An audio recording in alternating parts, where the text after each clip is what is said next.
La matinale Grand Lille TV avec Adrien Lanois.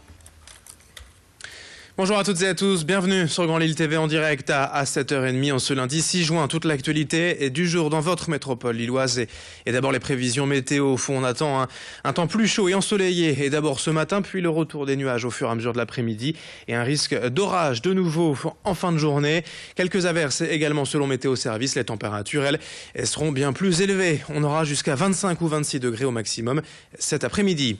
L'autre info à la une, c'est bien sûr la grève reconduite à la SNCF pour la 6e journée consécutive.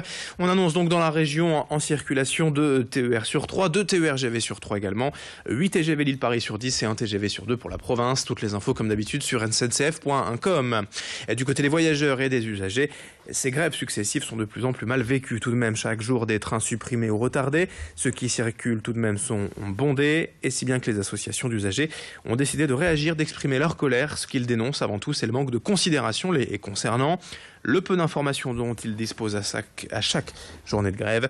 Eux aussi veulent faire pression sur les syndicats. On écoute ainsi les explications du président de l'association à fond de train, joint par téléphone. L'usager, il ne peut pas être au courant de toute cette tambouille, souvent indigeste, qui voit le jour à chaque conflit à la SNCF entre la direction et les syndicats. Mais quand même, on pourrait peut-être faire un petit peu plus attention à l'usager. Cette grève, elle n'est vraiment plus supportable. On est dans une véritable culture de la grève. On est en 2016, on n'est plus dans les années 50-60. En général, les usagers, eux, qui sont dans le train tous les jours, considèrent que les syndicats sont très loin des réalités quotidiennes et des véritables revendications qu'on devrait entendre de leur part. Arrêtez, expliquez-nous, vous avez obtenu gain de cause, peut-être qu'il serait temps maintenant qu'on retrouve des trains normalement. Et à noter ce blocage du syndicat CGT ce matin sur les voies. Toute entrée ou sortie de train impossible de la gare Lille-Flandre ce matin. Le blocage a été levé progressivement il y a quelques minutes, mais les manifestants promettent déjà d'autres actions de blocage dans la région aujourd'hui. Autre info à la une et en bref, ce dramatique accident à Marquette-les-Lilles dans la nuit de samedi à dimanche. Une adolescente de 16 ans est morte après une chute d'une vingtaine de mètres dans un des silos de la friche désaffectée des Grands Moulins de Paris. La jeune fille était là sur place avec 2 amis, aurait voulu passer la nuit dans cette usine désaffectée. Notez également en cet accident cette nuit en Belgique, 2 trains sont entrés en collision entre Namur et Liège. Il y aurait au moins 3 personnes mortes et une quarantaine de blessés selon le tout premier bilan. Un train de voyageurs aurait en fait percuté un train de marchandises à l'arrêt et sur les voies. L'info en image à présent avec cette étude nationale contre le cancer du poumon menée conjointement au centre Oscar Lambré à Lille. L'objectif est de réussir à diagnostiquer la maladie grâce à une simple prise de sang. Aujourd'hui encore, le scanner n'est pas toujours suffisant et engendre soit une erreur de diagnostic, soit des tests supplémentaires inutiles. Mais récemment, les premiers essais cliniques ont montré qu'il était possible de trouver des cellules cancéreuses circulant dans le sang avant même d'être visibles sur un scanner.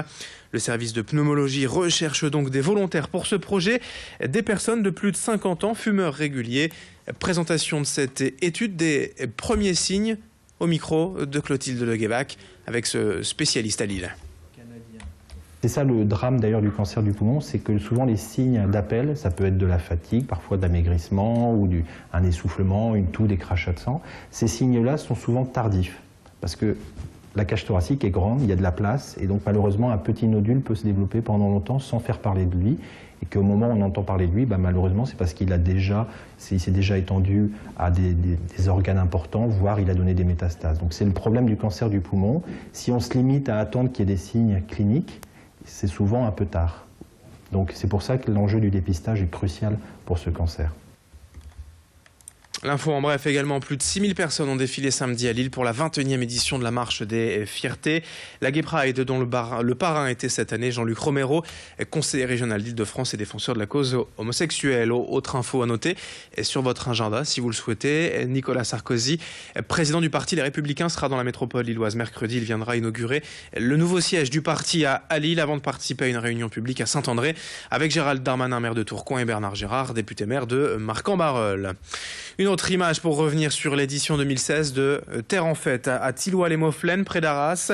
Le plus grand salon agricole au nord de Paris s'est achevé ce week-end. Il a lieu tous les 2 ans et ce week-end, on a compté Et près de 70 000 visiteurs venus découvrir les 400 exposants présents. Le thème principal du week-end était l'innovation avec bon nombre de nouvelles machines très élaborées pour gagner en productivité. Il est vrai que le monde agricole a beaucoup évolué ces dernières années en mettant fin au cliché de l'agriculteur et son vieux tracteur. L'agriculture a changé, elle est désormais hyper connectée. Stations météo reliées au téléphone, des tracteurs modernes, la traite automatique des animaux ou encore le désherbage automatique. On écoute quelques explications à ce propos au micro d'Anthony Vermus. C'est un tracteur sans toucher le volant, il y a un système GPS d'autoguidage et le tracteur il est précis à 2 cm. Donc ici on voit des pneus par exemple de 900. 900 ça fait 90 cm de large. Avec un système d'autoguidage, le tracteur il va être capable d'être précis à 2 cm. L'agriculteur il aura toujours besoin d'être là pour donner l'information, dire aujourd'hui on y va ou on n'y va pas selon la météo, prendre la décision de semer, de labourer ou pas. Mais la fonction, la tâche va pouvoir se faire de manière un peu plus autonome et automatique. Demain on pourra se passer du chauffeur en cabine, ouais. 7h36 en direct sur Grand Lille TV. L'info continue dans un instant avec les prévisions météo et l'infotrafic en temps réel.